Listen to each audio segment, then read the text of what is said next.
بسم اللہ الحمد للہ والصلاة والسلام علی رسول اللہ رب اشرح لی صدری ویسر لی امری واحلل عقدۃ من لسانی یفقہوا قولی۔ ناظرین السلام علیکم ورحمۃ اللہ وبرکاتہ۔ سیرت النبی صلی اللہ علیہ وسلم انگلیوں پر اہم واقعات کو یاد رکھیے آسان طریقے سے 5 منٹ سیریز میں۔ سبق نمبر 12 جس میں ہم 13واں سال لیں گے، 12واں سبق لیکن 13واں سال ہے۔ دائیں ہاتھ کو استعمال کرنا ہے آپ کو، اور یاد رکھیے سبق کے 3 حصے ہیں: دوسری بیعت 72 کی، اجازت ہجرت اور قتل کی سازش و ہجرت۔ تو ہم لیتے ہیں پہلا حصہ دوسری بیعت 72 سے۔ سن 13 نبوی میں مدینے سے 72 مسلمانوں کی حج کے لیے مکہ آمد ہوئی۔ آپ صلی اللہ علیہ وسلم نے ان سے جن باتوں پر بیعت لی ان میں سے چند یہ ہیں: چستی اور سستی ہر حال میں بات سنو گے اور مانو گے، تنگی اور خوشحالی ہر حال میں خرچ کرو گے، بھلائی کا حکم دو گے اور برائی سے روکو گے، اور جب میں تمہارے پاس آؤں تو میری مدد کرو گے، اور جس چیز سے اپنی جان اور اپنے بال بچوں کی حفاظت کرتے ہو اس سے میری بھی حفاظت کرو گے، اور تمہارے لیے جنت ہے۔ اسباق و عمل: بیعت کی ہر بات کی روشنی میں اپنے آپ کو جانچیے، ہجرت کی اسپرٹ اور مقصد کو یاد رکھیے۔ رسول اللہ صلی اللہ علیہ وسلم نے فرمایا، مہاجر وہ ہے جو ان کاموں کو چھوڑ دے جن سے اللہ نے منع فرمایا۔ علم: اب ہم لیتے ہیں دوسرا حصہ، اجازت ہجرت، یعنی اجازت ہجرت کی عام مسلمانوں کو۔ مشرکین مکہ کے ظلم و ستم کی وجہ سے مسلمانوں کے لیے مکے میں رہنا دشوار ہو گیا تھا۔ اب مدینے میں اسلام پروان چڑھنے لگا تو دوسری بیعت کے بعد آپ صلی اللہ علیہ وسلم نے مسلمانوں کو مدینے کی طرف ہجرت کرنے کی اجازت دے دی، اور اہل ایمان آہستہ آہستہ ہجرت کرنے لگے۔ صحابہ کرام رضی اللہ عنہم نے ہجرت کی خاطر بڑی قربانیاں دیں۔ کسی کو گھر بار مال و اسباب چھوڑنا پڑا تو کسی کو تجارت اور کاروبار، رشتہ دار، باپ بھائی بیوی بچے وغیرہ، مگر وہ خوش تھے کہ اب مدینہ جا کر پوری آزادی سے ایک اللہ کی عبادت کر سکیں گے۔ اسباق و عمل: اللہ کے نیک بندے اپنے ایمان کی حفاظت کی خاطر ہجرت کرنے سے بھی پیچھے نہیں ہٹتے۔ ہر دور میں دین حق کی نہ صرف مخالفت کی گئی بلکہ سچے دین کے ماننے والوں کو مختلف تکلیفوں کا سامنا بھی کرنا پڑا، مگر آخرکار حق غالب ہو کر رہا۔ علم: اب ہم لیتے ہیں تیسرا حصہ، قتل کی سازش و ہجرت۔ یہ ہے 14 نبوی کے شروع میں قتل کی سازش اور ہجرت رسول اللہ صلی اللہ علیہ وسلم کی۔ جب مشرکین مکہ نے دیکھا کہ مسلمان مدینہ میں جمع ہونے لگے ہیں تو انہیں ڈر ہوا کہ رسول اللہ وہاں جا کر ایک مضبوط جماعت تیار کر لیں گے اور یہ قریش کے لیے بہت بڑا خطرہ بن جائے گا۔ اس لیے سن 14 نبوی کے شروع میں قریش کے سرداروں نے نبی کریم صلی اللہ علیہ وسلم کو قتل کرنے کا پلان بنایا۔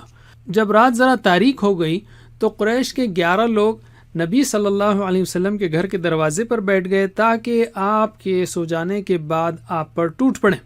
اللہ تعالیٰ نے آپ صلی اللہ علیہ وسلم کو اس کی خبر دے دی۔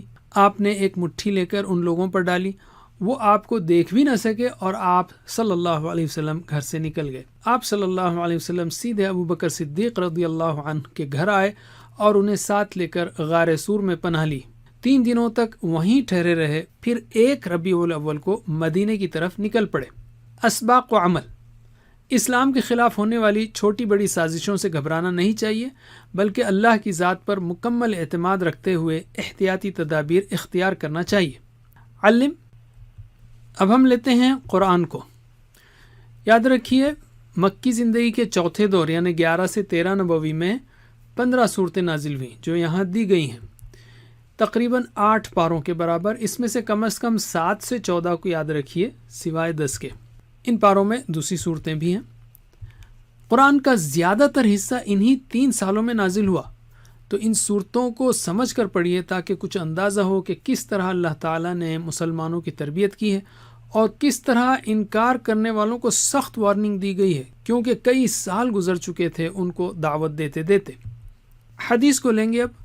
قرآن مجید کی آیات اور حضرت محمد صلی اللہ علیہ وسلم کی احادیث نے صحابہ کرام رضی اللہ عنہم کی زندگیوں میں ایمان کو اتنا مضبوط کر دیا تھا کہ ان کے لیے بڑی سے بڑی قربانی، چاہے وہ ہجرت ہو، یہ قربانی دینا ان کے لیے مشکل نہیں تھا۔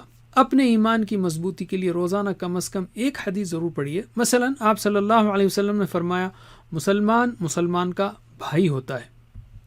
اب ہم لیتے ہیں اعادہ نبوت کے 13ویں سال کے ہم نے 3 اہم موضوعات سیکھے، تو دائیں ہاتھ کی تیسری انگلی پر ان کی پریکٹس کیجیے، اور وہ ہیں دوسری بیعت 72 سے، اجازت ہجرت اور قتل کی سازش اور ہجرت، یا مختصراً 72 اجازت ہجرت۔ جزاکم اللہ خیر۔ اس ویڈیو کا کوئز کرنا مت بھولیے۔ اللہ تعالیٰ سے دعا ہے کہ ہمیں سیرت النبی صلی اللہ علیہ وسلم پڑھنے، پڑھانے، عمل کرنے اور پھیلانے کی توفیق دے۔ سبحانک اللہم و بحمدک، نشہد ان لا الہ الا انت، نستغفرک و نتوب الیک، والسلام علیکم ورحمۃ اللہ وبرکاتہ۔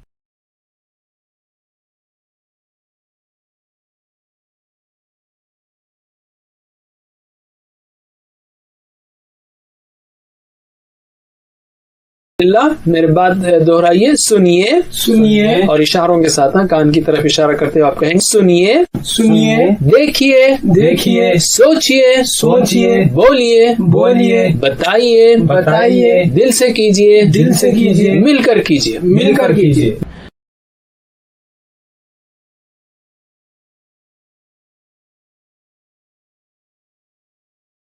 آپ دیکھ رہے ہیں، آپ سن رہے ہیں، آپ سوچ رہے ہیں، سمجھ رہے ہیں، آف کورس دماغ کا استعمال کر رہے ہیں، آپ بولیں گے بھی ہمارے ساتھ اور بتائیں گے بھی۔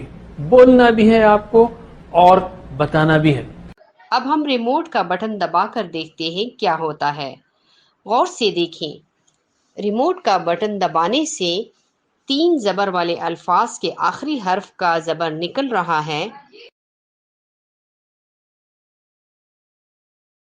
اور پھر اس کی جگہ واو الف آ کر بیٹھ رہے ہیں، اور کفرا سے کفرو بن گیا، قالا سے قالو، سجدہ سے سجدو، ظلما سے ظلمو۔